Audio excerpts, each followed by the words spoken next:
Welcome, everybody, to the Hounds Tales podcast. This is your home for field trialing and deer dog hunting. It'll be stories and discussions on the world of dog hunting. So let's drop the gate, cast your hounds, and get ready for another episode of the Hounds Tales podcast.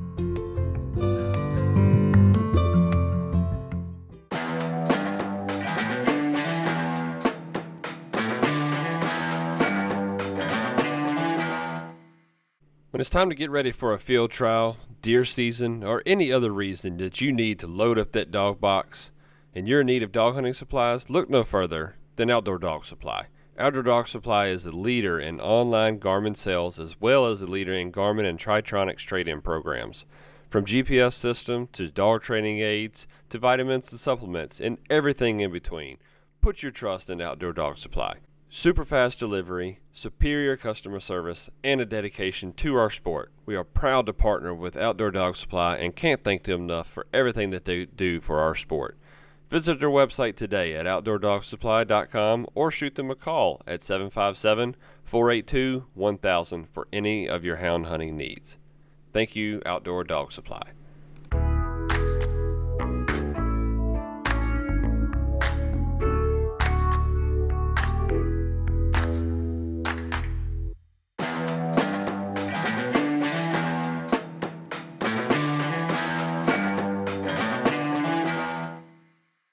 The Hounds Tales podcast is proud to partner with Cajun Lights, who have jumped on board to support the field trialing community. Do you have nighttime field trials? Pleasure running at night? When you need to catch that next crossing at night, put your trust in Cajun Lights. Cajun Lights is a made-in-America product out of North Carolina who has been in business for over 25 years. These are cap-style and bucket hat headlamps to free up that extra hand for your voice recorder or your GPS.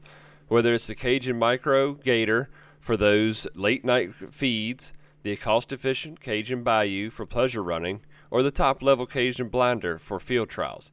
Never miss a thing with these amazing lights. All the lights come with a 2-year warranty and a lifetime labor warranty. These guys are excited to get into our sport, ladies and gentlemen, so be sure, if you see me at a hunt, come ask me about them. I'll have one of each style on hand ready to show you. You can visit their website at CajunLights.com, and their phone number is 888-773-3080. Thank you, Cajun Lights, for coming on board with the Hounds Tales podcast. Now let's get back to the show.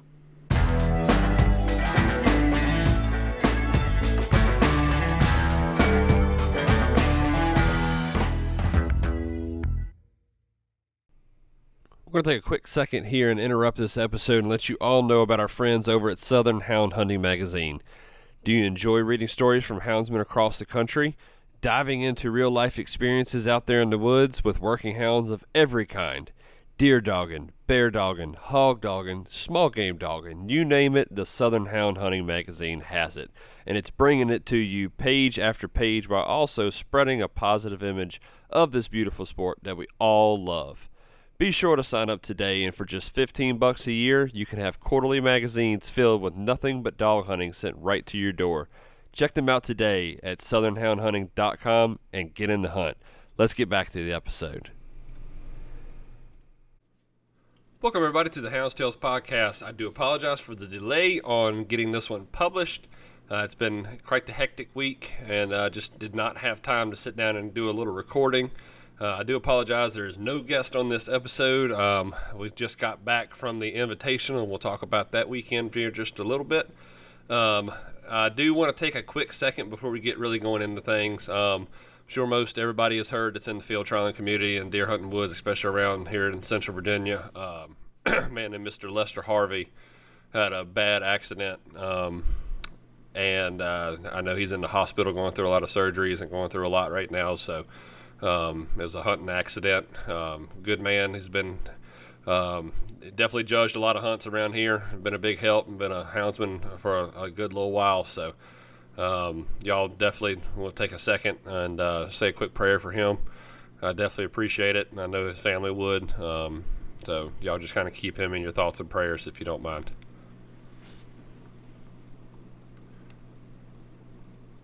All right. Just wanted to make sure that was talked about. This episode, we're going to take just a quick second.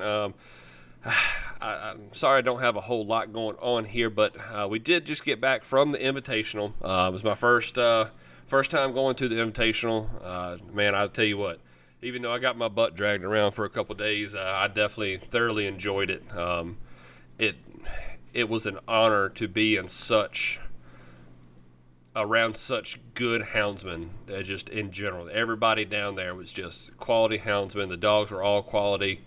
I know the points, especially the first day, was tight. I mean, tight. I mean, you're talking less than 100, and it was less than 200 points between first and, I'm sorry, it was about less than 200 points between the top 120 dogs. I mean, it was nuts. That's not an exact number, but it was just the how tight the scoring was. I mean, talking to some of the judges after the hunt was over, it was just like, man, there was no dog that really just absolutely stood out except for that last day.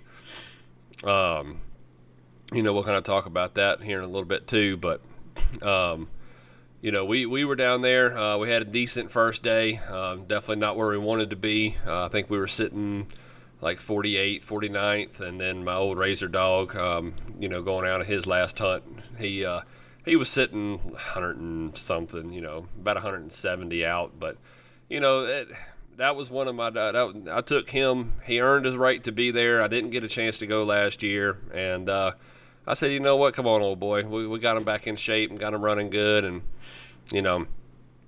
he's never been a speed demon. He's never had a lot of speed behind him, but he can hold a track with the best of them, I'm telling you.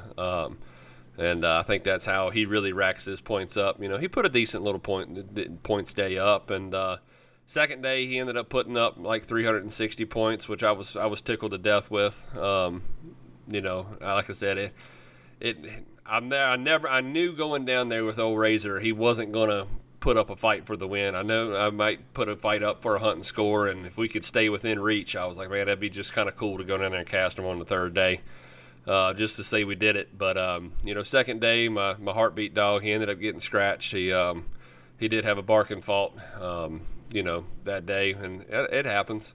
Hey, I don't know what happened. I didn't watch him, but he got a barking fault and got eliminated. So that kind of hurt, but it happens, and we just kind of move on and keep on digging with him.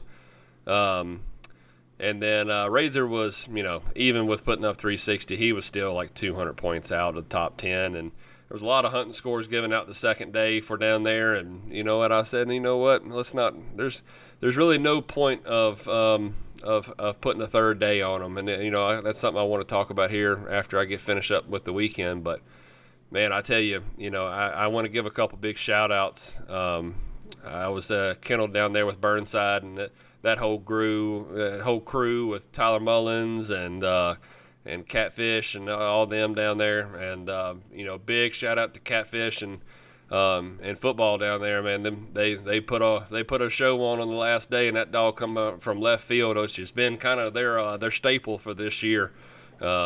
Taking it there on the last day, coming out of left field and just doing that surprise. It was funny, me and him were talking, and I was packing my stuff up after the second day and come on back home, and he was like, man, I really ought to just do the same thing. I really ought to come home. And for whatever reasons, he stayed and ended up pulling out the daggone win. And so Cashflow Kennels pulling out the win down there and making a field champion. Congratulations to those guys.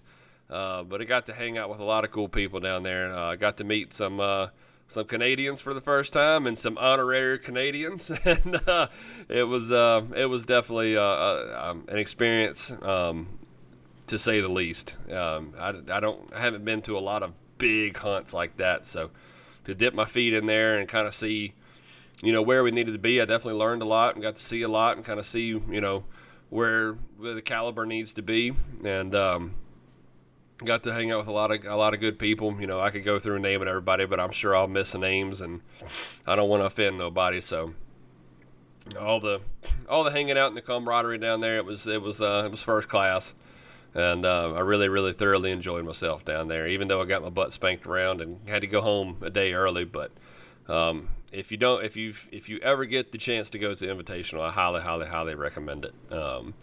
Hopefully next year if we get to go back again, then we'll be able to put on a little bit better show, and I'll be a little bit more prepared. We had some food issues happen to us, and I think that kind of put us a little behind, and just some bad, a lot of events leading up to it that didn't make it pan out for us. So not making excuses, but that's just the cold hard facts, as we just didn't get it together in time. But before we end this thing, this, like I said, this is going to be really short and sweet, kind of basic to the point kind of thing. One thing I want to speak on, and I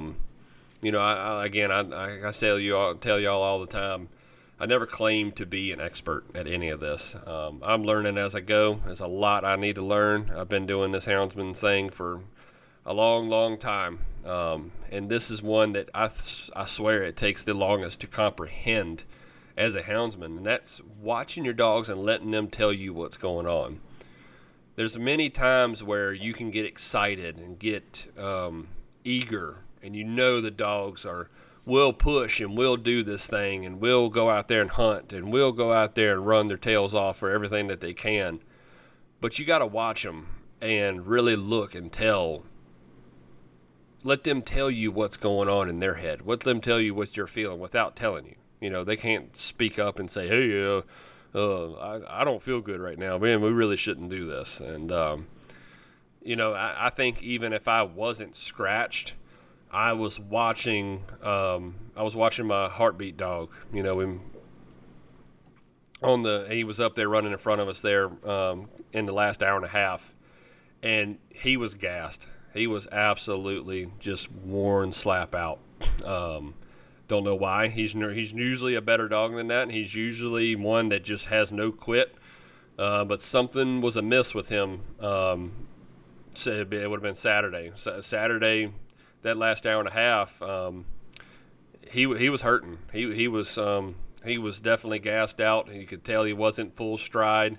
He broke away from all the packs. He wasn't going after it and fighting for the lead like he usually does. That's kind of his game, is he wants to be in packs. He wants to run for it and get in those big chases.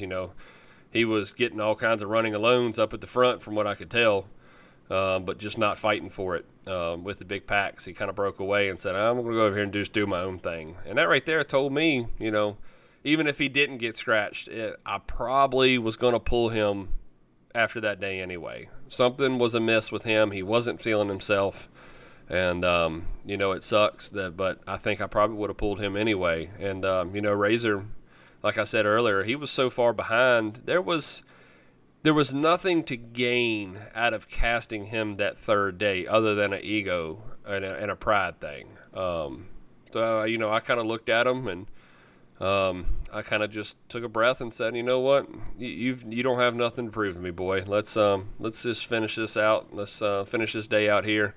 Let's go ahead and pack our stuff up. Let's get a good bowl of food when we get home, and we're going to take care of you, and we'll go deer hunting next weekend. That's just kind of the things. It's hard calls when you want something so bad, when you want to go cast that third day. You want to have the honor of walking through the gates and getting your number called out on that third day. When you got those kind of days and you really want it. I've been looking forward to that hunt for so long, and just had a lot of things lined up that didn't make it pan out. And it happens. It happens with hunting. It happens with deer hunting. It happens. I mean, heck, I got one in the lots. I don't know if him and his brothers got to fighting and playing around too hard. He had a big old gash up under his foot. I mean, not on his foot. I'm sorry, up under his leg. And this is a puppy that needs to be out there, that needs to be running, that needs to be learning and taking advantage of the season. And I had to rest him for 2 weeks. And it's things that you got to pay attention to. You got to drop your ego sometimes and say, you know what, this is better for the dog, even though it hurts, and even though I don't want it to be this way. This is what has to happen. And that's what we had to do. It sucked, but that's the call we had to make, and in multiple situations these past couple weeks, and things just didn't line up.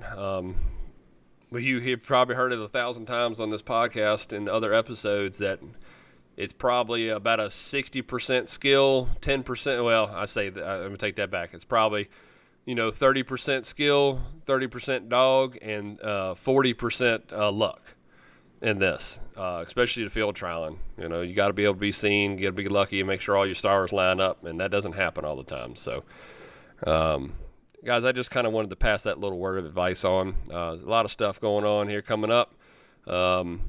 I do believe we're going to try to do one more episode next week for the year, and then we're going to kind of wrap it up for the year, take a little break, come back in January at some point, and revamp, start a new season. Going to take a few weeks off here, try to hopefully get some recordings built up.